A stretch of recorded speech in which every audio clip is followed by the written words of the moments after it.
Okay guys, Tuesday's workout. So I'll say it as written and then I'll go over the scales and kind of the intent. I'll try not to keep this super long-winded because I could kind of go down the rabbit hole on that one. So I'll keep this short. So 10 rounds, 25-foot handstand walk, 30 seconds of an easy monostructural movement. Really, doesn't really matter whether it's bike, row, double unders, single unders, or burpees. Any one of those options is fine. Even a jumping jack, you could do something that you can do continuously, okay, but at a pace that is not going to spike your heart rate. So scales for the handstand walks. Obviously, if you have handstand walks but you can't do 25 feet unbroken, okay, just pick a distance that you can manage. What we're looking for is a 30-second effort, okay, of a high skill movement. Okay, the 30 seconds of the monostructural movement is literally just to produce an aerobic response. So as we get on in these rounds, we're getting a little bit of conditioning work and having to perform a high skill gymnastics movement under fatigue. Okay, that's the intent here. So again, first scale is distance. So scale the distance on the handstand walk, something that you can get done inside 30 seconds.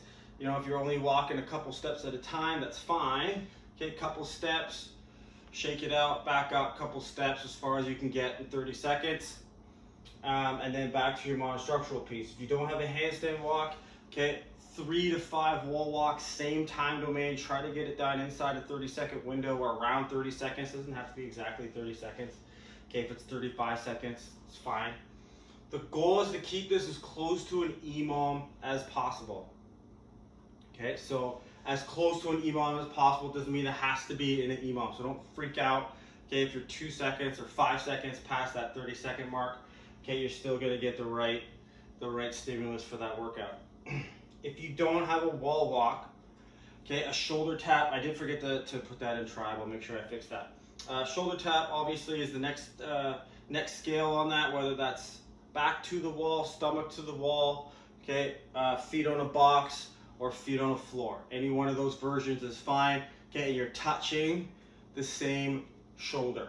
Okay, so it's not a cross touch, it's touch the thumb, okay, to that same shoulder.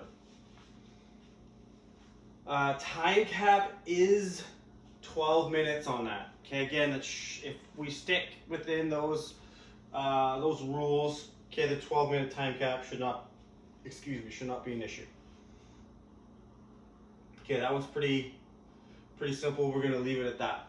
Okay, again, obviously, if you guys have questions on that, just please reach out. But it's just literally working on high skill movement under fatigue. Okay, that's all it is. So pick something that is relatively high skill for you and where you're at in terms of being upside down, and then try to complete that, whatever it is you give yourself on the shoulder tap, whether it's 20, 30 shoulder taps or doing the wall walks inside a 30-second window. Conditioning. As written versus the scaled or the at-home version is, again, going to be 2 separate styles of workout. So I'll go over the as written first. Get that out of the way. I won't spend a lot of time on it because most of us don't have pull-up bars.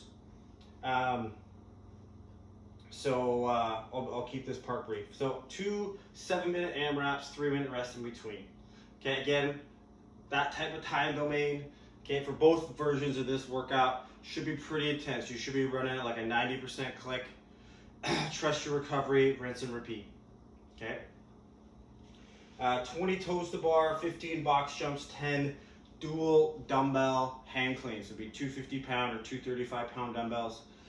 For the girls, again, with the toe to bar and the dumbbell hang clean, this is a total grip fryer. This is another grip endurance type of workout. So with that shorter time frame and with the intensity that we're looking for, you should be barely holding on to those dumbbells at the end of that 7 minutes. Okay, you should be having a crazy forearm pump With the toes to bar matched with the box jump, you get a ton of hip flexor and a ton of lower abdominal work, so your midline is going to get pretty fried out. So it's kind of a redundant type of movement pattern on a lot of these things, but those are the things that you gotta keep in mind. So if you know that toes to bar aren't your jam, okay, obviously with that type of rep and only a short window, you got to push the pace a little bit.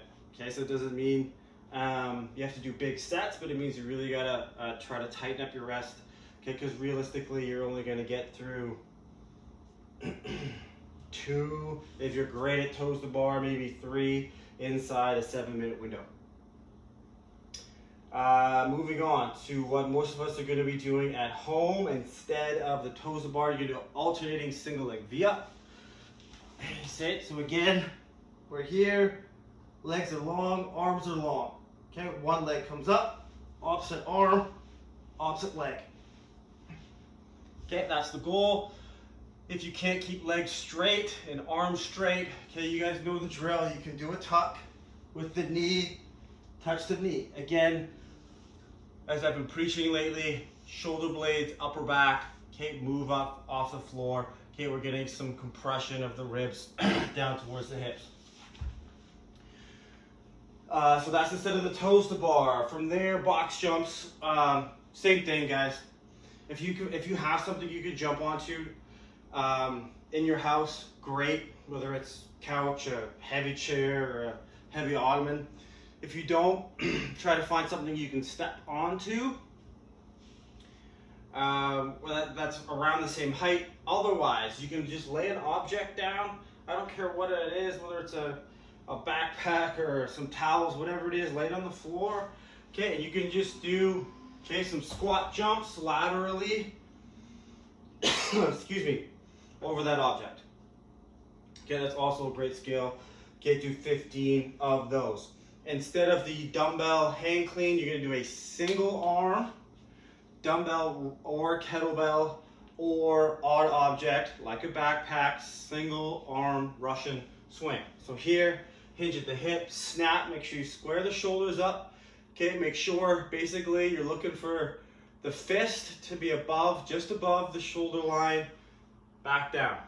Okay, when we're doing a single arm swing, yes, there is some rotation. Make sure you square up at the top. Okay, midline obviously should stay tight. Okay, I shouldn't see anything that looks like this. Okay, when you snap those hips, okay, my ribs stay down. I don't open up here. So I snap my legs straight and aggressively. Okay, my glutes tighten up, my midline's tight. Okay, and whatever implement you're holding, okay, should float up with relative ease. So you do 10 on one side, 10 on the other. Okay, again, that won't be anywhere near as grip intensive. Those 20 alternating V-ups are gonna go way faster than 20 toe to bar. Okay, so this version actually is gonna be a lot more of a heart rate spiker, okay, than the as written version. So keep that in mind. You're gonna be somewhere in the 3 to 4 round per 7-minute block on this one. Okay, rest 3 minutes, rinse and repeat. All right, guys. That one is it for tomorrow. Any questions on any of those scales, as per usual, reach out. We'll see you tomorrow.